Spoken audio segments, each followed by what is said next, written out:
చందమామ కథ. పంచరంగుల మామిడి పండు. ఆ జమీందారు గారికి పెద్ద బంగళా, తోట, దాసీలు, బోలెడంత ధనం ఉంది.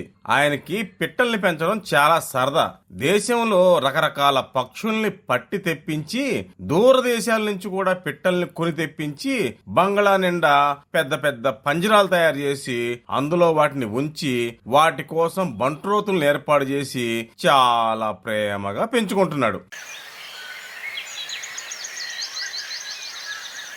జమీందారు గారి ఆస్థానంలో లేని పక్షి మరి ప్రపంచంలో ఎక్కడా లేదన్నమాటే. జమీందారు గారి తోటమాలికి 2 కొడుకులున్నారు. వాళ్ళు రోజు ఆ పక్షులతో ఆడుకుంటూ, వాటికి మేత పెడుతూ పక్షుల్లో పక్షులై ఆనందంగా కాలక్షేపం చేస్తున్నారు. సుమారు 1,00,000 రకాల పక్షులు ఆ ఆస్థానంలో చేసే కిచకిచలు, కూసే కూతలు మధురమైన సంగీతంలాగా వినిపిస్తూ ఉంటుంది.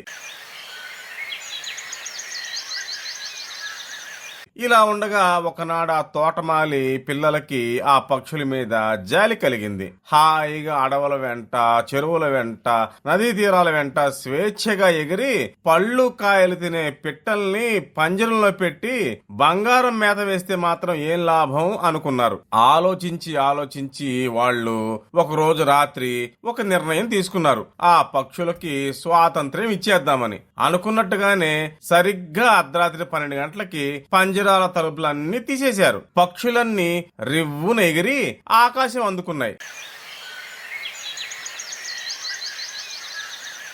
ఆ తోటమాలి పిల్లలు ఆనందభరితులయ్యారు. ఉదయాన్నే జమీందారు గారు నిద్రలేస్తూనే పిట్టల కోతలు వినపడకపోవడంతో ఆశ్చర్యపడి కళ్ళు నులుముకుంటూ గబగబా తోటలోకి వెళ్లి చూశారు. నిలువున నీరైపోయారు. ఒక్క పిట్ట కనపడలేదు.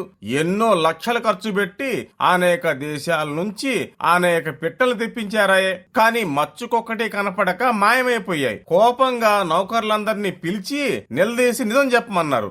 ఆఖరికి రహస్యం బయటపడింది. ఈ పని చేసింది తోటమాలి పిల్లలేనని తెలుసుకొని ఆ పిల్లలిద్దరిని తీసుకెళ్లి దూరంగా అడవిలో వదిలేసి రమ్మన్నారు జమీందారు గారు. ఆ పిల్లలిద్దరూ భలే సంతోషంతో గంతులేశారు. మేం కూడా పక్షిరాజ్యంలోకి పోతాం అన్నారు. వాళ్ళ అమాయకత్వం చూసి వాళ్ళ నాన్న నెత్తి నోరు బాదుకున్నాడు. అయినా లాభం లేకుండా పోయింది. ఆ పిల్లల్ని బంట్రోతులు తీసుకెళ్లి దూరంగా అడవిలో వదిలేసి వచ్చేశారు. పాపం వాళ్ళకి అడవిలో ఎవరు దిక్కు? గాలి, వాన, చలి, ఆకలి. వాళ్ళు లోపల ఏడుస్తుంటే కొన్ని వందల చిలకలు, పిచ్చుకలు అక్కడ తయారయ్యాయి.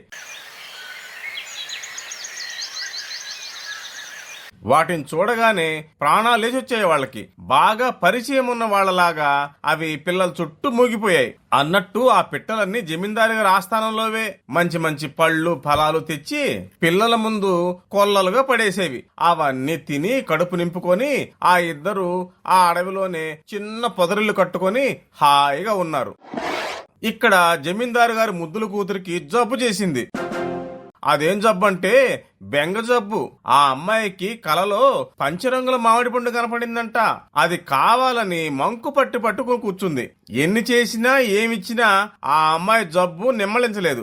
ఆఖరికి జమీందారు గారు ఏమీ తోచక దండోర వేయించారు. పంచరంగుల మామిడి పండు తెచ్చిన వారికి ₹1,00,000 బహుమానం ఇస్తామని. ఈ వార్త గబగబా అడవిలోని తోటమాలి కొడుకులకు తెలిసింది. ఆనాటి నుంచి పక్షులు తెచ్చిన రకరకాల పళ్ళన్నీ జాగ్రత్తగా పరీక్ష చేసి మరీ తింటున్నారు. ఒకనాడు ఒక హంస ఒక పంచరంగుల మామిడి పండు తీసుకొచ్చి ఆ పిల్లల మధ్య పడేసింది. వాళ్ళు సంతోషంతో పొంగిపోయి ఆ పక్షుల్నే దేవతలుగా భావించి మారువేషాలు వేసుకుని ఆ పండు తెచ్చి జమీందారు గారికి ఇచ్చారు. ఆ పంచరంగుల మామిడి పండు రావడంతో ఆ అమ్మాయి జబ్బు నయం కావడం, ఆ పిల్లలకి ₹1,00,000 బహుమానం ఇవ్వడం జరిగింది. వాళ్ళు తన తోటమాలి పిల్లలే అని తెలిసి తన కూతుర్ని రక్షించినందుకు వాళ్ళని మళ్లీ తన ఆస్థానంలో ఉంచుకున్నారు జమీందార్.